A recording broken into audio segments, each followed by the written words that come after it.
The Women Count program was conceived as part of the negotiation of the Sustainable Development Agenda for 2030, where we successfully negotiated for very key targets and indicators on gender equality, including on women's leadership, on girls' education, on ending violence against women, on so many areas where women are still not yet at the same level as men.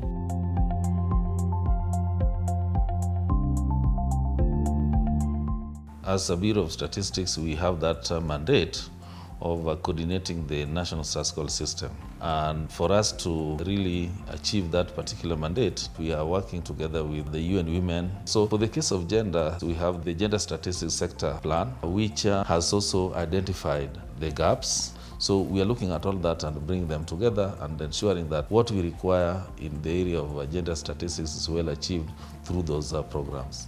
The coordination between the State Department for Gender and other stakeholders has been very robust. This interagency has provided a platform where participation and engagement of all stakeholders has been harnessed. For this program, we coordinated very well with Kenya National Bureau of Statistics, of course through the support of UN Women. And we've realized that the uptake of gender statistics by the county governments that were targeted has been very impressive. A lot of governors have actually expressed desire to have statistics because without data you can't plan. And so given what's happening in the country in terms of segregation of data, I'm very happy that the agencies were able to collaborate and produce very good gender statistical sheets, which are now being used by counties for planning purposes.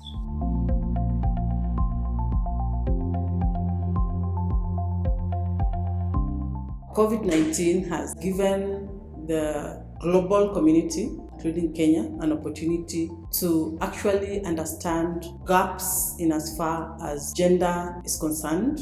And there's a lot of data and statistics that were collected to bring this out. Through the Women Count survey that we did, we actually found out that the incidence of gender-based violence had gone up as a result of spouses or partners, intimate partners spending more time together at home. We also found out that a sizable number of girls dropped out of school and teenage pregnancies went up. We also found that there was a very high burden of care on women, that unpaid care work at home, which just went up as women were spending much more time at home.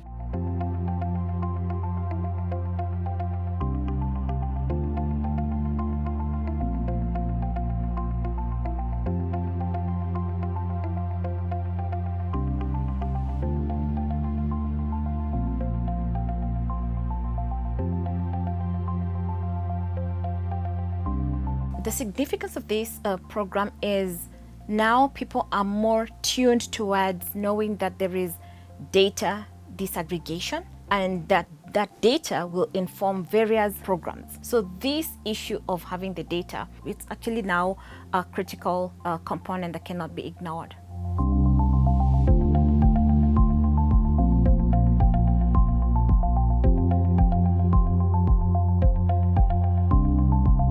In the long run, the effect of the data that is being produced to women's lives in Kenya is that it will support in getting them out of poverty, because the most critical contribution of this data is guiding public investments and public policy. And the moment we get it right with public policy and public investment, then we are already getting the women out of poverty. I think the biggest achievement would be for UN Women to be seen as a strategic partner by the National Statistics Office, and just establishing that partnership and driving the program from 2018 and having them lead it. Just the fact that we were able to nurture that partnership, demonstrate our comparative advantage when it comes to gender statistics, and then have the National Statistics Office and the National Statistical System appreciate our contribution in the discourse, in the program, and in the interventions has been, perhaps for me, the biggest achievement. Statistics is deceiving if its quality is not guaranteed. As they say, if you cannot measure it, you cannot manage it. Data is very informative in also addressing gaps within national development programs. Thinking gender policy together. Gender data is important in formulation of gender policies. Gender equality is not just for women.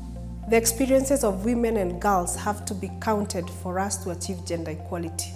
Gender data is what will enable us to stop underestimating the challenges we continue facing as we accelerate the achievement of gender equality and women's empowerment.